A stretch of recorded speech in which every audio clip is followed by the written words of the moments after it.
Nada, primero agradeceros que estéis escuchándonos. Venimos de muchos lugares de España.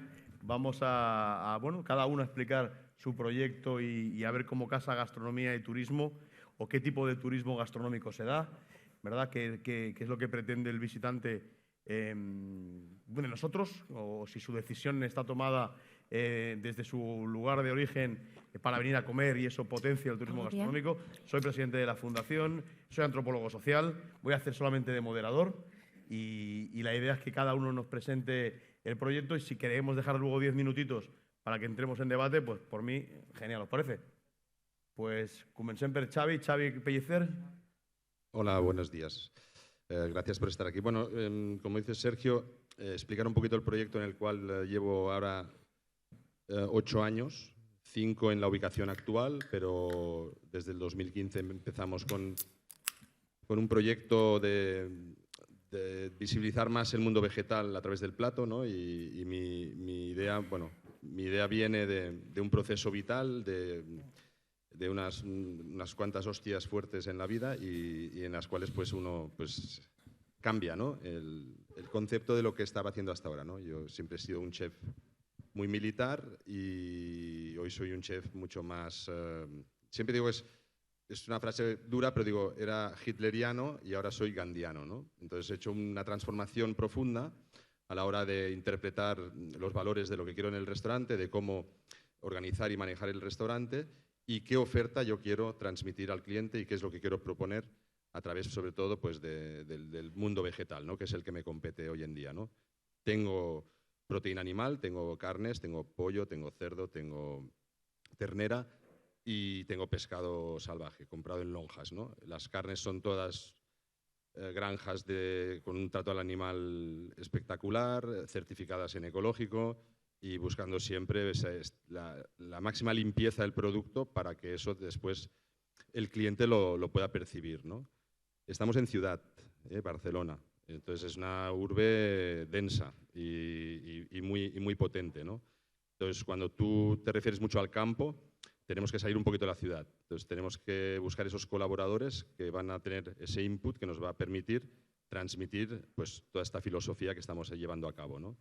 ¿Cómo lo conseguimos? Pues bueno, conociendo gente. Al final yo creo que la mejor manera de nutrir tus restaurantes es a través del conocimiento y gente que trabaje bien. Quiere decir que yo todo producto que trae en mi casa, conozco al productor, he estado in situ, voy a conocer, necesito conocer, crear esa comunicación directa, crear amistad, para después eso se transmita en el plato, ¿no?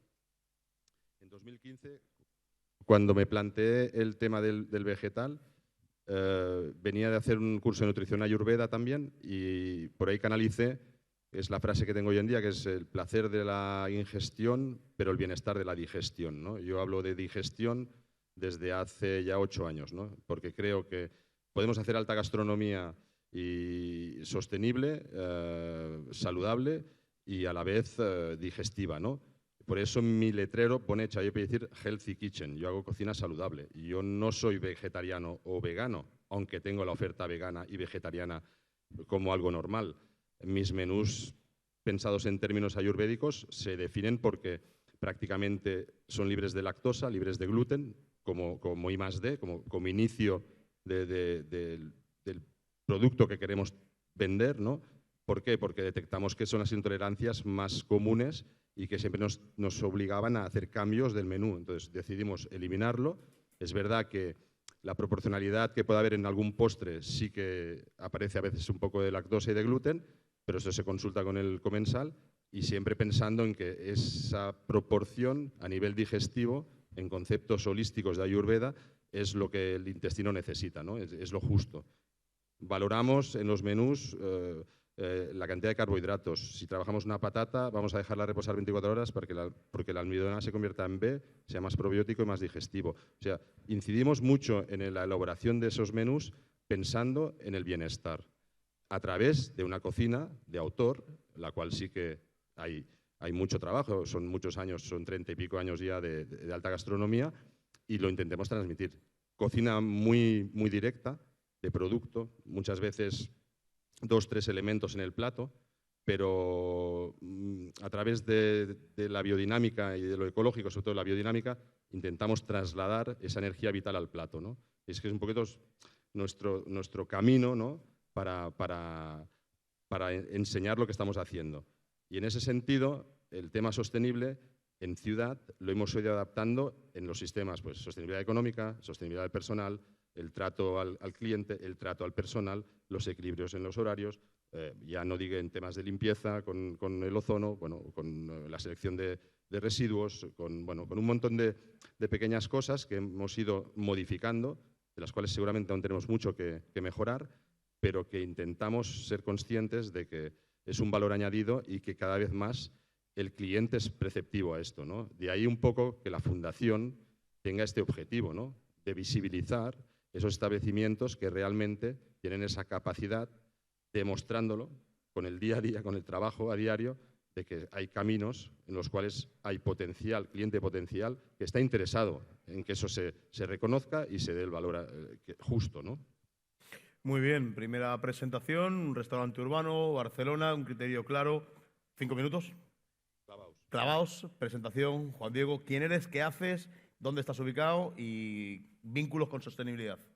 Hola, buenos días. Encantado de estar aquí esta mañana con vosotros para contar un poquito de lo que somos, ¿no? Es una familia, somos la tercera generación de una familia hostelera de Madrid, un pueblo pequeñito de la ciudad, a 20 kilómetros de la ciudad. Era un pueblo y es un pueblo industrial y con mucha agricultura. Y allí nacimos, ¿no? Nacimos en un sueño de nuestros padres, ¿no? Hicieron un restaurante con 5 plantas en un pueblo con 2.000 habitantes y 300 casas bajas.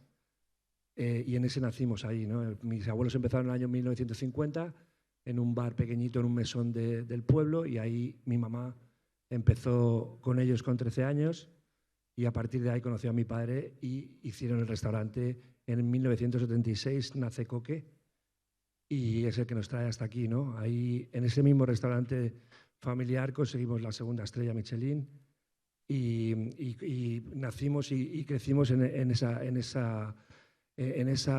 concepto, ¿no? Tan potente que ellos ya trabajaban en el kilómetro cero, el tema sostenible, ellos llevaban su propio cochinillo, la propia verdura, o sea, se abastecían de todos los alimentos que luego ponían en el restaurante. Entonces, el ADN, nosotros llevamos en el ADN el tema de sostenible, ¿no?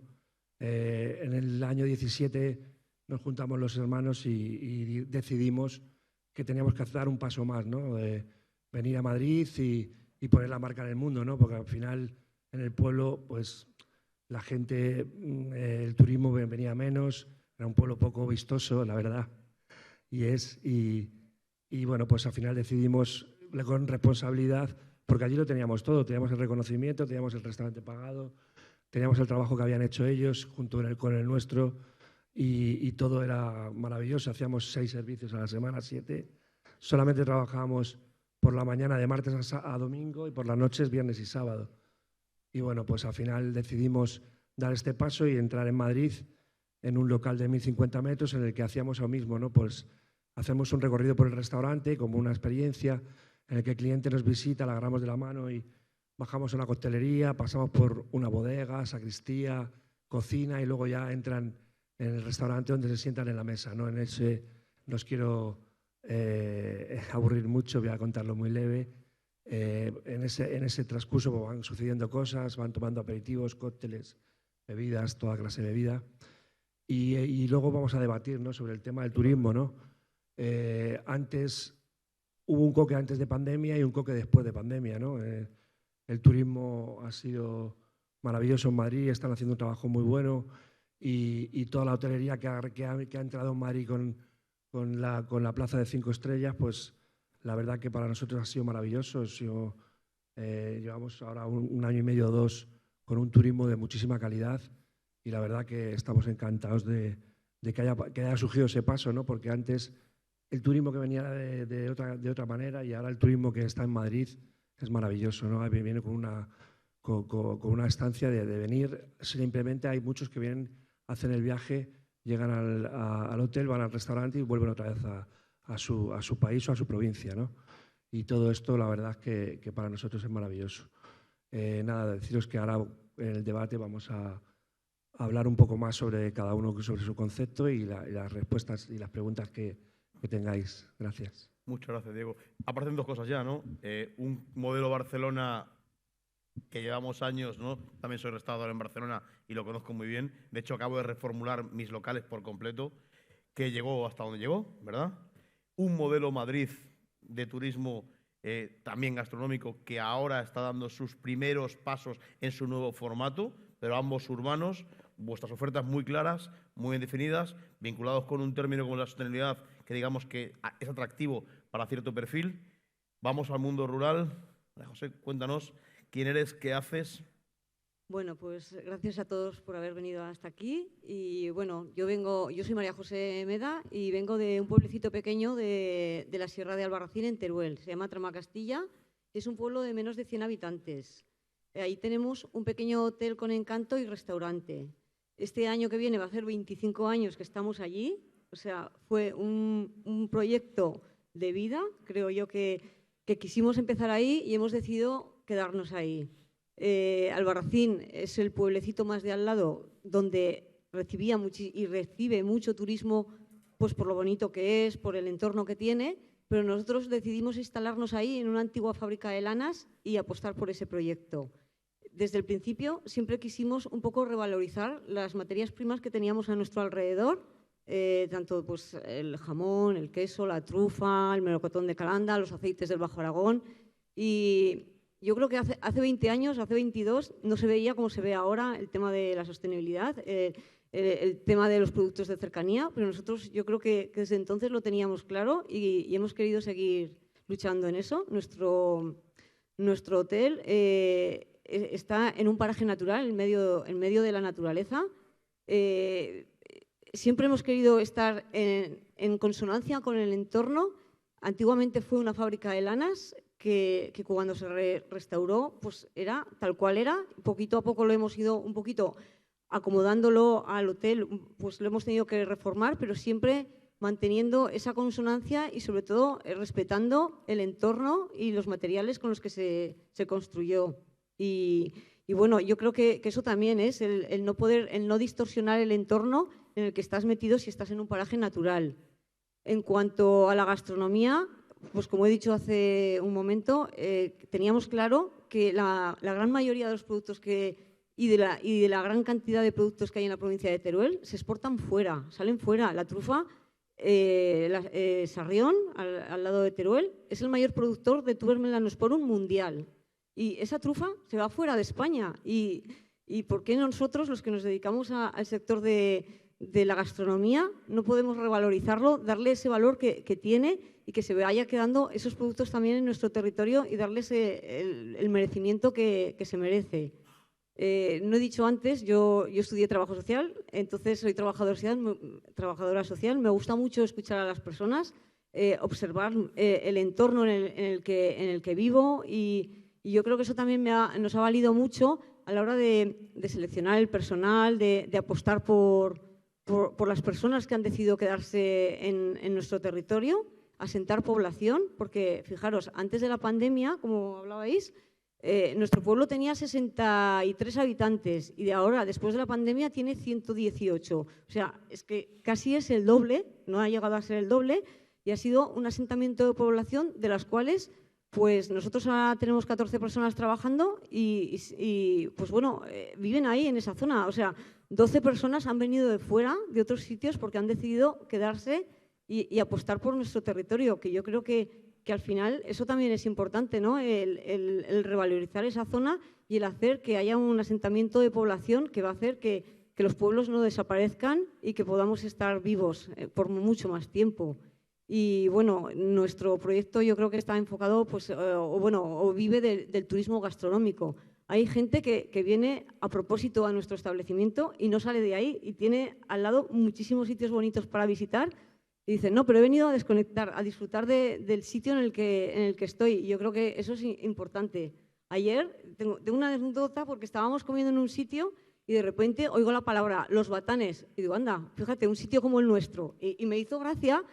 Y eso de que seguíamos saliendo del restaurante y decía, es que a mí me lo regalaron y te lo recomiendo que lo regales. Está en Teruel. Entonces dije, es nuestra casa, pero estábamos en Murcia. Digo, estamos súper lejos. Es un sitio súper pequeño el nuestro, pero al final se conoce por todo España. Y bueno, y luego pues también disfrutamos de tener mucho turismo extranjero, que al final, si las cosas se hacen bien, yo creo que al final la gente lo reconoce y la gente cada vez está más informada, cada vez sabe lo que quiere, sabe dónde quiere ir.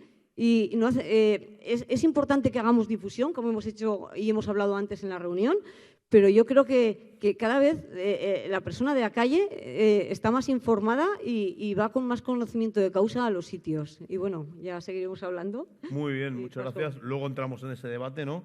Si os parece. Deciros que hemos tenido hoy como fundación y gracias a la organización un encuentro anual que hacemos y hemos decidido hacerlo en Almería para apoyar, ¿verdad?, a este congreso. Y nos falta, Miguel Ángel, cuéntanos tú qué haces a medio camino entre las grandes urbes y el pequeño pueblo, ¿no?, de montaña de Albarracín. ¿Qué haces? ¿Quién eres? Bueno, pues nada, antes de nada agradeceros el poder estar aquí, poder dejar que pueda contar mi proyecto familiar, y decir que estoy encantado de estar en la fundación, que era necesaria y que siempre es un colectivo que da visibilidad a algo que estamos haciendo de manera individual. Pues bueno, hay que sumarse, hay que apoyar y hay que empujar, ¿no? Bueno, mi pueblo, ¿cuántos sois vosotros? 118. Nosotros somos algunos más, nosotros estamos en 900. Pero bueno, sí que es verdad que es un poquito más grande. La Botica de Matapozuelos es mi restaurante, que estamos en Matapozuelos. Es un pueblo que está al sur de la provincia de Valladolid, entre la zona de Olmedo, Medina del Campo, Tordesillas, todo eso, ¿no? Entonces, bueno, llevamos 23 años ahí ya trabajando y al final empezamos a trabajar. Lo abrimos mi padre, mi hermano, que se ocupa de la sala, Alberto, mi padre Teodoro y yo. Desde el principio pues siempre tuvimos claro que íbamos a hacer un restaurante donde la gente pudiera comer, beber y disfrutar o tener pues un ratito, ¿no?, de esos que se tenían en los pueblos, ¿no? O sea, que a nosotros tanto nos gusta y que tanto defendemos. Entonces, siempre hemos apostado por un poco por lo que dices tú, que también es lo más cómodo, es lo más fácil y es lo más sensato, por el producto local, por el producto cercano, generando vínculos de amistad con los productores, que al final es una búsqueda, en un inicio, no sé si soy yo que molesto con el micro o algo pasa. Bueno. Gracias. No, digo que al final es algo lógico porque en un principio, bueno, pues empiezas a generar una despensa, ¿no? En esa despensa pues vas conociendo distintos productores, pues que si el de las verduras, que si luego el de los corderos, todo esto, ¿no? Al final esos vínculos, los bonitos y los que son reales y los que te motivan más son los que son vínculos de amistad. O sea, donde generas pues paseos con ellos para que te enseñen cómo producen, qué manera. Entonces ya te involucras en todo eso también, ¿no? En esa manera, ¿no? Normalmente yo siempre he tenido mucha sensibilidad con todo el tema de la alimentación. También tengo 2 niños y siempre y cuando nace la niña también siempre trato de generar en casa una alimentación muy natural, muy basada en la salud, y todo esto también al final de alguna manera va en nuestro ADN y te lo llevas al restaurante, ¿vale? Entonces lo que tratamos de hacer es, con los recursos naturales que ofrece nuestro entorno, con todos los productores que trabajan en esa línea de trabajo, pues generar una oferta. Y lo más complicado, tratar de sobrevivir en un ámbito rural, como es el nuestro, que, bueno, pues tratar de que los clientes acudan a nuestra casa. Entonces esto es importante. Al final hay que saberlo contar, porque tenemos todos los mimbres para poder llegar al cliente y que el cliente disfrute de nuestra personalidad, de nuestra oferta, de nuestra propuesta, pero hay que saberlo contar. Eso es lo más complicado, por lo que más complicado ha resultado en nuestro caso, ¿vale? Porque yo puedo tener a lo mejor un concepto muy claro, pero que todo el equipo se involucre en todo esto es una tarea que hay que hacer y que es complicada. Productos, como decías tú, de la trufa. Al final, en el ámbito rural, en todas las zonas de España, por toda la geografía, hay productos emblemáticos, ¿no? Productos muy importantes, ¿no? Esos son los que al final te llenan un poco el alma, y a los que tú dedicas mucho tiempo de estudio, de trabajo, y quieres ofrecer a la gente que te visita, ¿no? En nuestro caso es el piñón. El piñón de la zona de nuestra zona es importante. Pero también hay muchos elementos vegetales con los que trabajamos sobre todo pequeñas plantas silvestres, porque ya sabéis que en los pequeños pueblos, en el ámbito rural, aún existe la recolección. Todo el mundo recolectaba, o mucha gente recolectaba, utilizando las plantas como alimento y también como medicina, ¿no? Entonces, en esa línea, pues también a mí me ha interesado mucho, he hecho algunas publicaciones en esa dirección, trabajando con amigos botánicos que son capaces de poner sobre la mesa todo este conocimiento. Y aunque luego seguimos hablando solamente de unas pinceladas del turismo, el turismo, nosotros al final seguimos trabajando con clientela local, la misma que hace 23 años. Fijaros que es muy bonito porque yo veo a niños, chavales que eran pequeños, que venían casi en la silla de bebé con sus papás y que ahora vienen con las novietas y que dentro de poco, si seguimos ahí, les veré con los hijos, ¿no? Entonces eso es algo que, bueno, pues que hace, bueno, está bien, ¿no? Pero también tenemos una clientela nacional, ¿vale? Nos hemos tratado de dar visibilidad con nuestros trabajos y a través de, bueno, pues todo este tipo de cosas que hacemos. Bueno, y luego seguimos, porque yo creo que ya han pasado los 5 minutos estos. Fantástico, pues como presentación, 4 ejemplos claros de restaurantes donde la sostenibilidad es pieza fundamental de su organigrama y de su oferta, ¿verdad? Y os lanzo 2 preguntas, ¿sí? ¿Cómo la gastronomía está cambiando el concepto que se tiene de turismo? ¿No? Y la segunda es si el consumidor está dispuesto a pagar por la sostenibilidad y si la viene buscando. ¿Sí?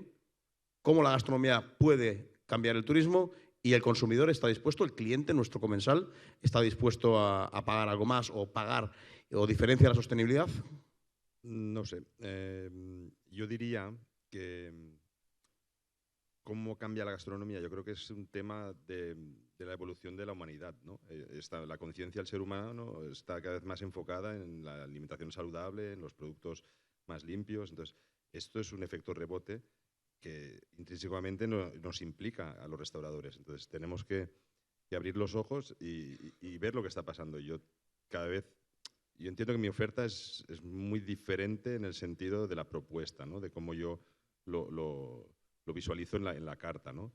Entonces, con que la gente sabe que encuentra lo que yo estoy ofreciendo o lo que buscan, pues generas esa empatía, ¿no? con el consumidor, ¿no? Y se cambia porque tú haces esfuerzos para ponerte también a nivel de lo que la gente está esperando, ¿no? Si una persona ha decidido ser vegana y tú no tienes oferta vegana, obviamente no va a venir a tu restaurante. Si tú tienes oferta vegana porque entiendes que encaja en el perfil de lo que tú estás ofreciendo, pues te adaptas. No te adaptas, piensas en vegano para hacer el I+D y después del vegano pasas al vegetariano y del vegetariano al omnívoro, ¿no? Con proteína animal. Y al final es un ejercicio solo de conocimiento y de aplicar lo que tú... ¿Por qué lo aplicas? Porque tu restaurante funciona. Si los inputs de lo que tú ofreces no tienes una vuelta, tienes que replantear realmente lo que estás haciendo. Yo creo que hay un cambio real en la gastronomía y yo creo que ya no nosotros que somos ejemplos claros, pero los que han defendido la alta restauración, que son los tótems que tenemos, están cambiando sus discursos porque se dan cuenta de que está muy bien todo lo que ha sucedido, toda la revolución gastronómica de este país, lo que ha representado España a nivel mundial como precursor de una cocina vanguardista, con un montón de inputs, pero que hoy en día hay una realidad que es que la gente también quiere volver a comer más producto, ¿no? Por decirlo así. Y entonces todo esto es lo que hace que nosotros tengamos que reaccionar. Yo no reaccioné ni por moda ni por concepto, sino por un cambio personal de conciencia. Y entonces yo reformulé mi oferta a través de mis cambios personales. Y entonces es un reflejo de lo que yo hago hoy en día, ¿no? Y no soy ningún santo. También me hago mis fiestas, o sea, y me gusta de vez en cuando hacerme una comida más gansa, pero sí que el día a día miro de que lo que yo transmito en el restaurante lo aplico en mi casa. Lo que estabas comentando, Miguel Ángel, si tú a tus hijos los educas desde el comer bueno, sano, equilibrado y productos de proximidad y de calidad, su paladar, sus células son más receptivas a lo bueno que a las cosas que no son tan saludables o tan buenas, ¿no? Al final yo creo que el mundo sí está cambiando. Esta evolución creo que lo que hacemos nosotros ya es un ejemplo claro, ¿no? de salvaguardar sobre todo pues, zonas que son más difíciles, ¿no? Y aquí es verdad que el rural versus a la ciudad es que no es comparable. Yo siempre digo, me encantaría abrir la puerta de mi restaurante y tener un huerto, pero es que yo estoy en la ciudad, no puedo, no tengo. Entonces, el huerto me lo tengo que crear a través de estos vínculos con productores, con agricultores, con los que tenemos esta conexión, y yo voy 1 o 2 veces al mes al campo a ver, y veo hierbas también, y veo cosas que digo, oye, esto puede interesar. Entonces, ese contacto es el que hace que tú cambies, y cambias porque hay gente que realmente está dispuesta a consumir lo que tú estás proponiendo, ¿no? Muy bien. Mundos paralelos, el rural y el urbano. Juan Diego, ¿viene gente a propósito a Madrid a comer a Coque? ¿Es el principal objetivo de, según qué cliente, comer en Coque para visitar Madrid? Bueno, conseguir eso es algo maravilloso, ¿no? Que la gente viaje expresamente a una ciudad para visitarte. En Coque ocurre, ¿no? Y creo que es algo muy especial que hay que devolver. Y en nuestro caso, lanzando a tu pregunta, hay 2 conceptos que tenemos, que es Coque, que es que con el venimos en el año 17, y Coqueto, que lo hacemos en el 20. Todo dentro del marco de la sostenibilidad, ¿no?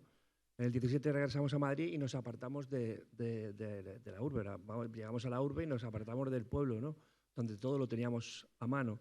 La huerta, la ganadería, todo era a 2 kilómetros, a 800 metros teníamos todo.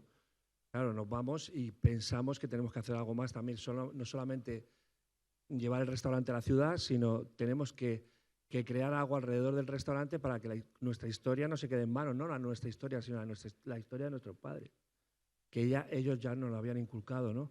Y cogemos una finca pequeñita en El Escorial, enfrente del Valle de los Caídos, y junto, paralelo en el 17 con Coque, generamos un proyecto maravilloso que está dando sus frutos ahora, que es Jaral de la Mira, ¿no?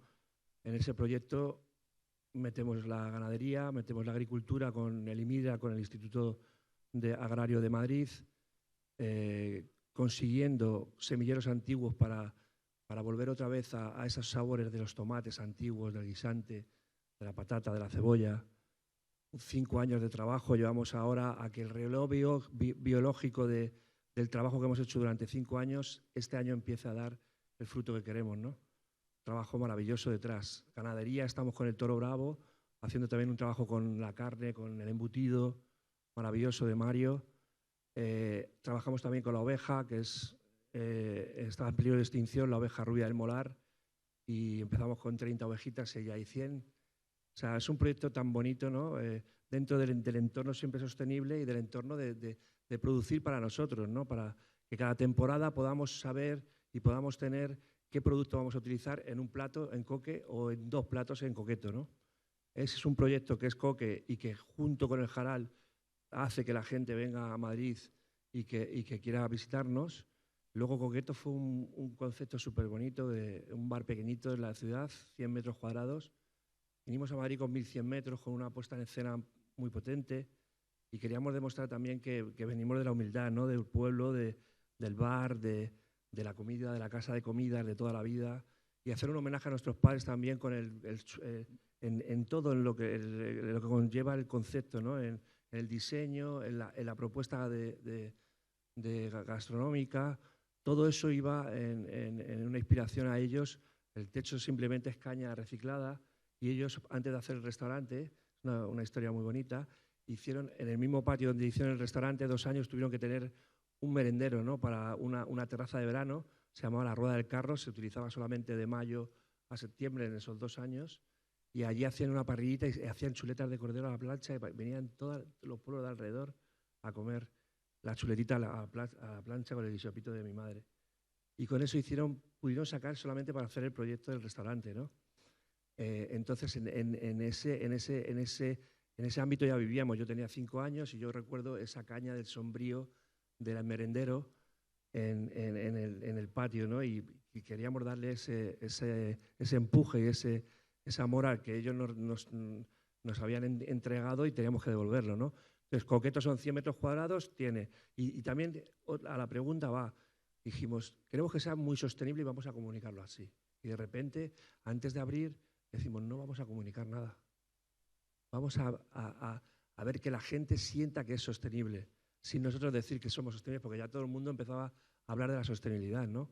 Y dijimos, 0 de diálogo sostenible y sí, la propuesta tiene que ser muy potente. Materiales reciclados, agua filtrada, la cocina de producto de cercanía, domótica. O sea, le damos todos los puntos fuertes para que sea lo más sostenible posible. Y yo ahora, cada vez que entro al restaurante, me da ese confort de la leña de encina, del fuego, del horno donde veníamos. Hacemos todo el asado en el horno. Entras fíjate, son 100 metros cuadrados. Entras y te da ese olor a encina que te lleva a eso, ¿no? a la sostenibilidad, a todo lo que habíamos vivido en esos 20 años con ellos. Muchas gracias. Nos vinculo con la tradición, autenticidad como reclamo, defensa del paisaje natural, respeto a los antepasados, ¿verdad que sí? Y eso puesto como narrativa, como lenguaje. Otro tema que acabas de sacar y también interesante, que es el bar o el restaurante como ecosistema protector de la vida social. Creo que eso es algo muy valioso y que el turista, digamos que extranjero, valora mucho de nuestra acción cultural conjunta, ¿no? Como país somos muy atractivos porque comemos muy bien, sabemos no trabajar muy bien el producto, también porque nos relacionamos muy bien y tenemos esos escenarios perfectos que son el bar y el restaurante, ¿no? Quizá, lo dejo ahí, hoy lo hablábamos también nosotros en nuestra mesa de trabajo. María José, claro, vienen a comer, vienen a hospedarse, vienen a ver toda la Sierra de Albarracín, a conocer Teruel y valora el cliente extranjero, el turista, ¿no? También el nacional. ¿Cuánto valora eso? ¿Y cómo lo demuestra? Bueno, pues yo creo que cada vez se valora más y sobre todo yo creo que donde a lo mejor mejor y más lo podemos notar y más rápido es en las zonas rurales, porque claro, cuando se viene a una zona rural estás desconectando de toda esa serie de servicios que tienes en una ciudad. Y llegas ahí y llegas para empaparte de lo que hay en esa zona, de su historia, de su gastronomía, de su entorno. Y yo creo que en nuestro ejemplo, y yo creo que también en el de Miguel Ángel, pues creo que somos el claro ejemplo, ¿no? Vienen allí a disfrutar de la gastronomía, a disfrutar del entorno y es un motivo de viaje el llegar hasta nuestros establecimientos para poder degustar no solo gastronómicamente esos productos que tenemos, sino también esa historia que tiene ese territorio, pues como hablabas de los bares, esa historia de esas personas que viven allí y de por qué hemos decidido quedarnos en esas zonas y apostar por esas zonas.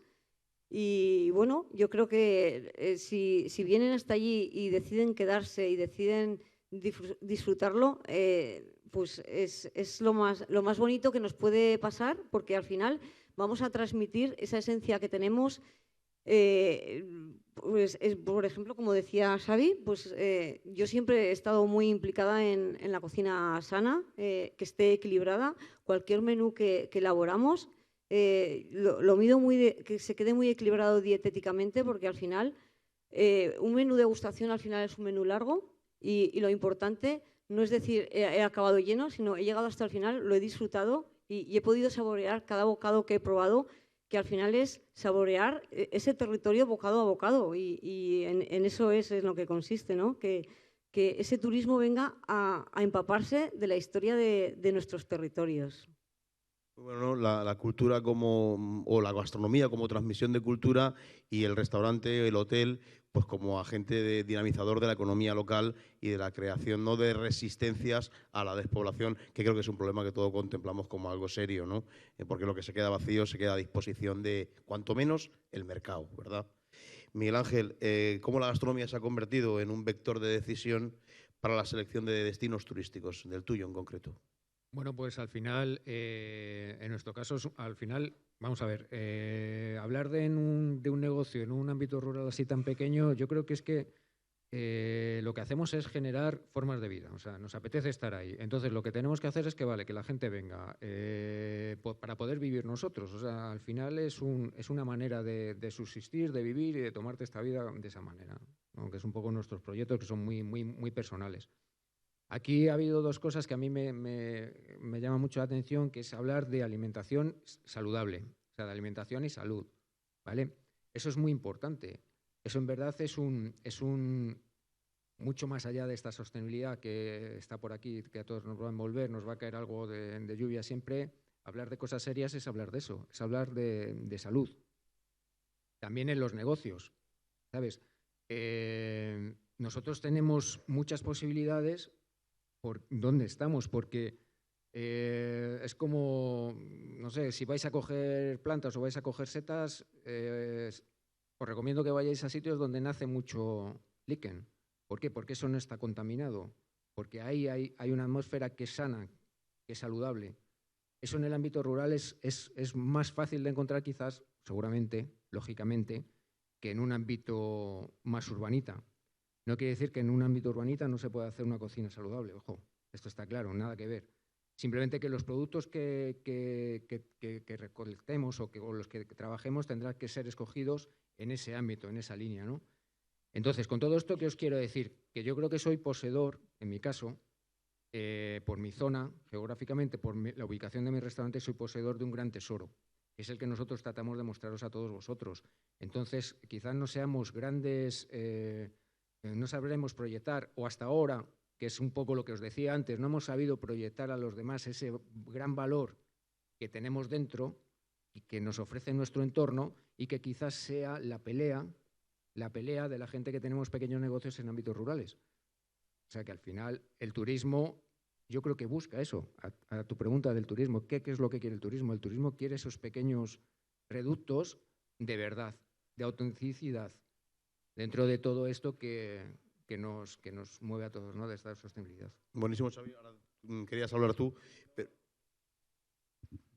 Y a mí lo que sobre todo, que la palabra es singularidad, ¿no? Ellos tienen negocios singulares y esto es un valor tan potente que ya no por el esfuerzo que representa, ¿no? Instalarse, arrancar y mimetizar con el entorno y nutrirte de él, porque sería hasta estúpido no hacerlo. O sea, pero creo que la fuerza es la singularidad, ¿no? De cada negocio en la zona donde se encuentra, y es esto, es auténtico, ¿no? Entonces yo creo que esto sí que el turismo lo busca. La gente tiene necesidad de no... Estamos en un mundo tan global, tan masificado en todo, que al final este tipo de negocios son únicos, ¿no? Y la ciudad tiene que nutrir pues todo ese movimiento, ese flujo constante de turistas, de gente que viene y va, de los congresos, que cosas que no tenéis allí, pero que nosotros tenemos, que nos dan también trabajo, pero cuando te quieres diferenciar tienes que hacer un esfuerzo. Entonces, y yo claro que quiero setas, yo tengo un recolector de setas, yo ya no voy a un proveedor de setas.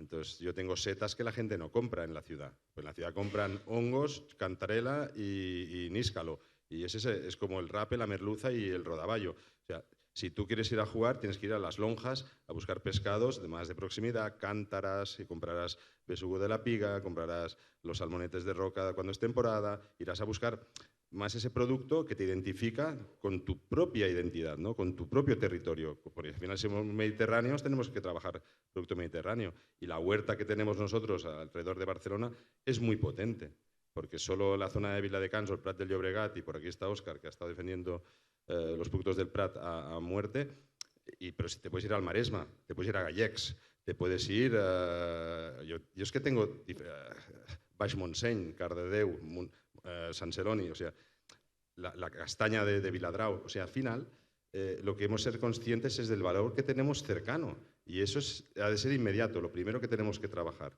Y eso nos permite visibilizar un trabajo diferente. Pero al final ir a comprar, llamar a un teléfono y comprar tanto la carne como la verdura como los detergentes, que es lo que pasa en muchos establecimientos, pues para mí es un poco triste. O sea, pierdes un poquito esa magia, ¿no? Interesante, porque aquí hemos dado un salto ya a nivel de conceptualizar. Ahora te doy la palabra de Juan Diego, ¿no? Y es que defender una cocina saludable, ¿no? En esa necesidad de ir aclarando qué significa sostenibilidad. También tenemos que ir aclarando qué significa alta cocina y alta gastronomía, ¿verdad? Tan singular es tu oferta en Barcelona con la mecánica que tienes que poner en marcha para rodearte de productores no fiables como la vuestra en el mundo rural, porque ambos sois custodiantes de territorio, ¿no? Yo ayer, el lunes, tenía en el Congreso de Ciencia y Cocina una posibilidad de plantear si existía una cocina barcelonesa. Y si no existía, tendríamos que desarrollarla. ¿De quién me rodeé? Evidentemente, de miembros de fundación en Barcelona, activos en sostenibilidad, conscientes de que lo necesario es plantearse temas como salud, ¿verdad? Con lo cual, al tanto que aquí todos marcamos una jugada en esa defensa colectiva también de lo que viene buscando el turista extranjero, que quizá lo tiene mejor interpretado o sabe mejor qué busca a veces en general, ¿no?, respecto a la sostenibilidad. Juan Diego, ¿querías decir? Decía eso, que al final el turismo cree que llega a Madrid y solo hay son rascacielos y construcción, ¿no? En Madrid, toda la Vega de San Martín, Aranjuez, todo donde vengo yo, el sur de Madrid, hay una agricultura maravillosa y hay un trabajo detrás muy importante que hay que sacar a la luz. La periferia, ¿no? Inmediata, ¿sí? O sea que… ¿os apetece que nos quedan 10 minutos? ¿Alguien quiere participar? ¿Damos turno de palabra? ¿Quiere participar alguien en la sala? Sí, adelante. ¿Sí? ¿Os parece bien que le demos la voz? Hola, me llamo Marcos y, bueno, primero felicitaros. Sois unos grandes valientes por todo el trabajo que desempeñáis. Enhorabuena y, sobre todo, mucho ánimo. Mi pregunta para todos vosotros, pues claro, la sostenibilidad… Yo lo puedo contestar. Yo creo que pagamos un 20% más del ticket si lo que vamos a recibir es garantizado, ¿no?, de esa sostenibilidad, ¿no?, de respeto, ¿no? Yo me gustaría más hablar de ser respetuosos y sobre todo comprometidos con todo eso, ¿no? Es más bien la responsabilidad más que la sostenibilidad, ¿no?, que engloba ese carácter de economía local, esa sostenibilidad medioambiental. Y mi pregunta es, sobre todo ahora, con los grandes retos que ahora estamos teniendo en cuanto a la materia prima, ¿no? Trabajan mucho de proximidad y así estoy de acuerdo que debe ser, pero sobre todo, ¿cómo veis vosotros este futuro, ¿no?, con las mismas materias primas, ¿no? Algunos lo cultiváis, algunos lo hacéis, para no penalizar tanto al cliente, como supongo que será un quebradero de cabeza en cuanto a los costes, ¿no?, para seguir siendo atractivos. ¿Cómo veis vosotros el futuro? Los precios del aceite de oliva, ¿no?, de todas las materias primas, etcétera. ¿Cómo lo veis que puede afectar a esa economía circular local respecto a vuestros negocios? Gracias. Interesante, os doy paso a cualquiera, Ahora se habla mucho de economía regenerativa, ¿verdad? Y ese concepto que es importante porque es mucho más que circular, es mucho más que circular. Yo veo este tema muy interesante, pues porque hace unos días estaba yo ayudándole a mi hijo a hacer los deberes y hablaban mucho de la Agenda 2030, entonces le surgían preguntas y me seguía preguntando. Entonces, claro, ahí, respecto a lo que has preguntado, a veces no hay que sobreproducir, hay que producir o utilizar los recursos que tenemos naturales, bien sea vegetales, animales, de pesca, y no esa sobreproducción, porque yo creo que al final, si no, lo que estamos haciendo es no regenerar nuestro entorno, ¿no? Entonces, hubo un punto de inflexión que a mí me hizo recapacitar mucho en ese aspecto, que fue en la pandemia. En la pandemia no había tantos vuelos, no había tanta contaminación, porque realmente no la había, ni en las ciudades ni en los pueblos. Y en nuestro entorno salían setas. A ver, que las setas normalmente, pues como ha dicho Miguel Ángel, pues en zonas de más líquenes, en más bosques. Lo nuestro era jardín exterior, o sea, campo silvestre, donde también estaban saliendo setas. ¿Por qué? Porque había habido un cambio climático que nos había hecho que se hubiera regenerado ese entorno que pisa la gente, que estaba más contaminado. Entonces yo creo que a nivel de alimentación, pues que no hay que sobreproducir, que a veces los costes los tenemos que asumir tanto los que nos dedicamos a comprar esos productos como el usuario final, que es el que al final consume en un restaurante o va a una tienda a comprar un determinado producto, bien sea un queso, un jamón, unas berenjenas, al final eso vale más, pero también está costando más tiempo que ese producto haya crecido, no se le hayan metido productos artificiales para que haya madurado. Entonces yo creo que claro que vamos a tenerlo que asumir, pero bueno, al final estamos en una sociedad que si no nos mentalizamos, dentro de 10 años no sé lo que va a pasar. El mensaje es claro, tenemos que asumir costes y asumir responsabilidades, ¿no? Entre todos, hay que asumirlo. Aquí no hay alternativa a eso. No, y son prioridades al final. Uno querrá un coche de 90.000 y el otro con uno de 10.000, pues pasa porque tiene 4 ruedas y un motor. O sea, al final yo entiendo perfectamente. Yo intento ser muy transparente con lo que compro y cómo lo trato y por qué trabajo cerca. Y eso es mi trabajo. Entonces, ¿tiene un coste añadido? Probablemente, pero yo lo explicaba ayer. Y yo en agricultura biodinámica, yo pago un puerro 1 euro. ¿Vale? 1. Y ahora son así. Y vale 1. Igual cuando crezca un poquito más valdrá 1 igual. Pero entonces, yo valoro eso. Yo no voy a discutirle el precio a Joan, porque Joan es un Demeter 10 sobre 10, es la perfección para mí en agricultura biodinámica. Y entonces yo sé que ese valor, esa energía vital que me traslada al restaurante en formato vegetal, yo cuando lo doy al cliente, es que el cliente lo nota. O sea, es verdura que vibra. Entonces, esos son niveles dentro de mi mundo más holístico que yo aplico y sé que lo que estoy dando es top, pero no tengo que tampoco convencer a nadie. O sea, la gente lo prueba y si en mi casa quieren gastarse los 90 o 100 euros que vale el cubierto, pues lo entiendo.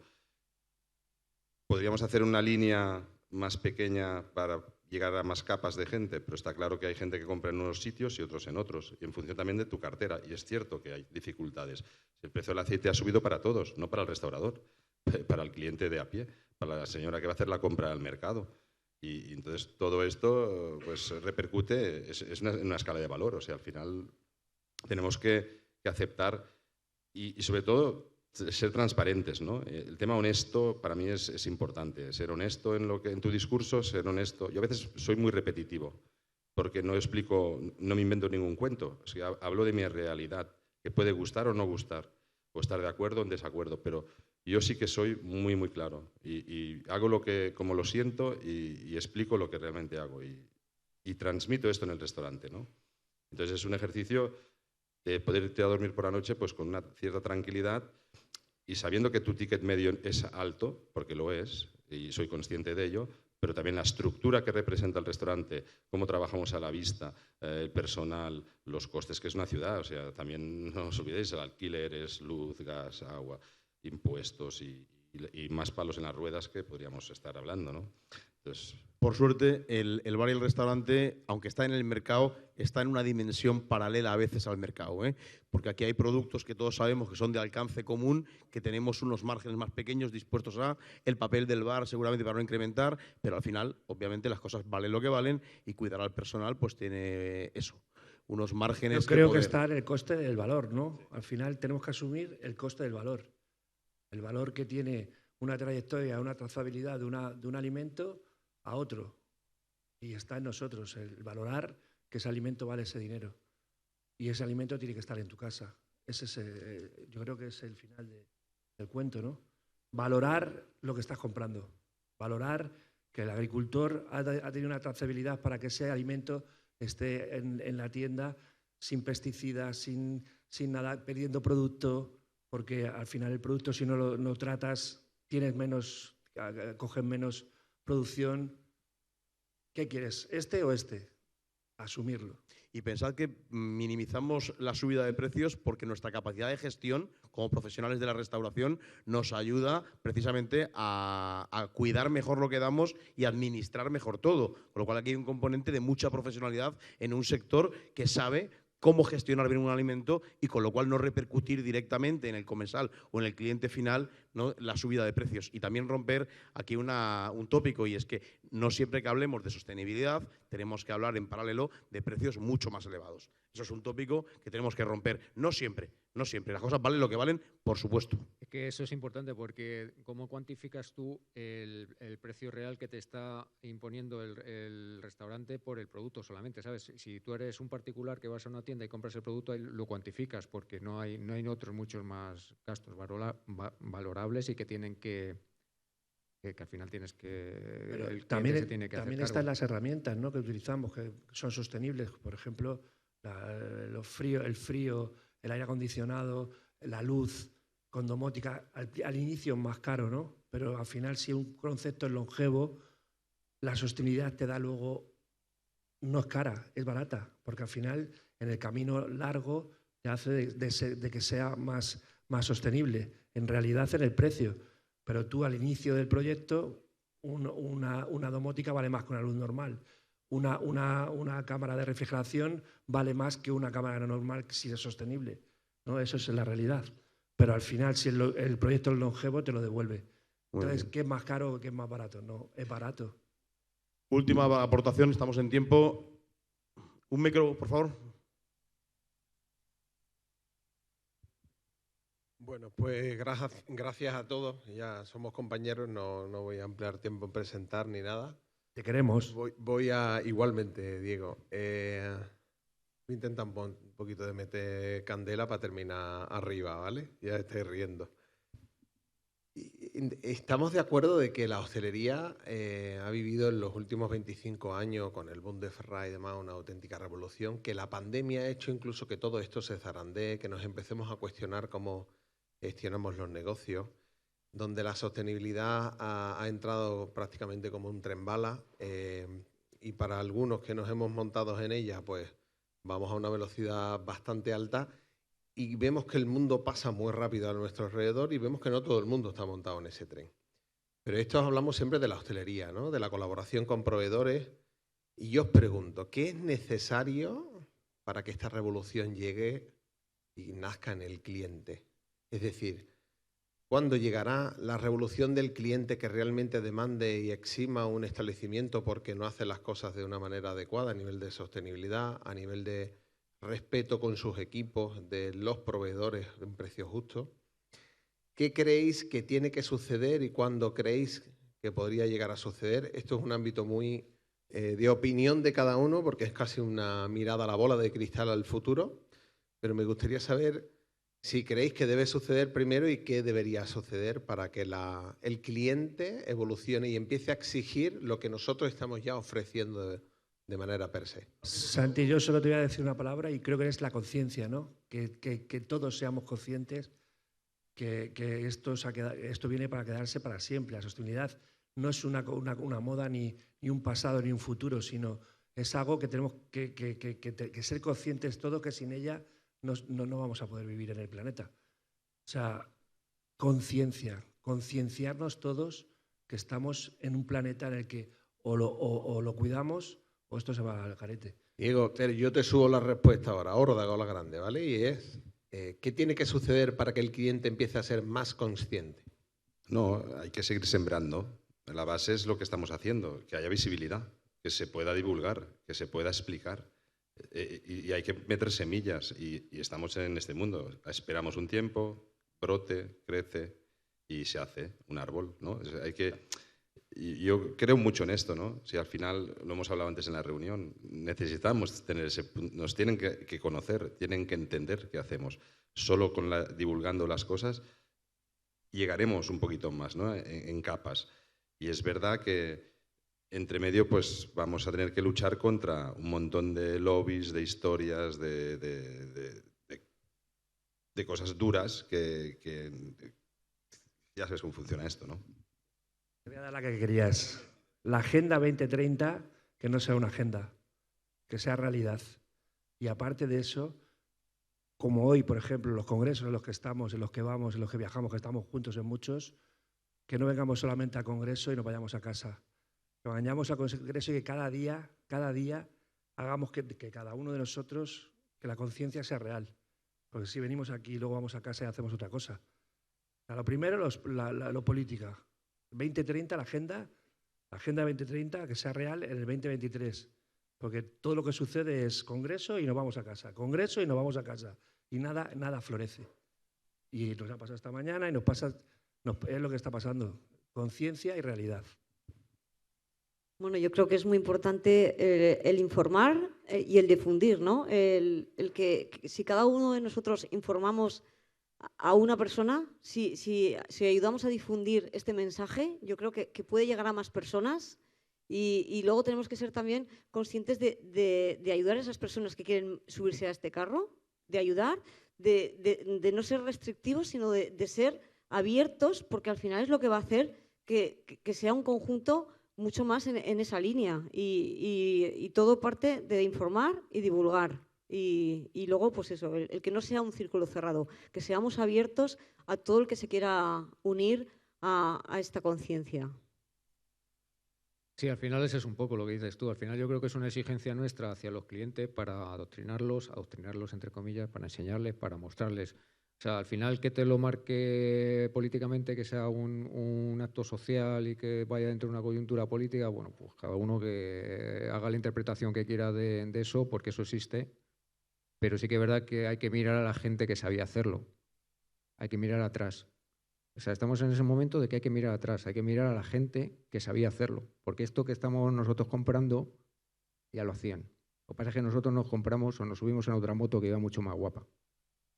Hay que bajarse de esa moto y mirar a los que saben de esto. Me sumo a todo eso y pongo algo más. Para crear conciencia hay que generar hábitos.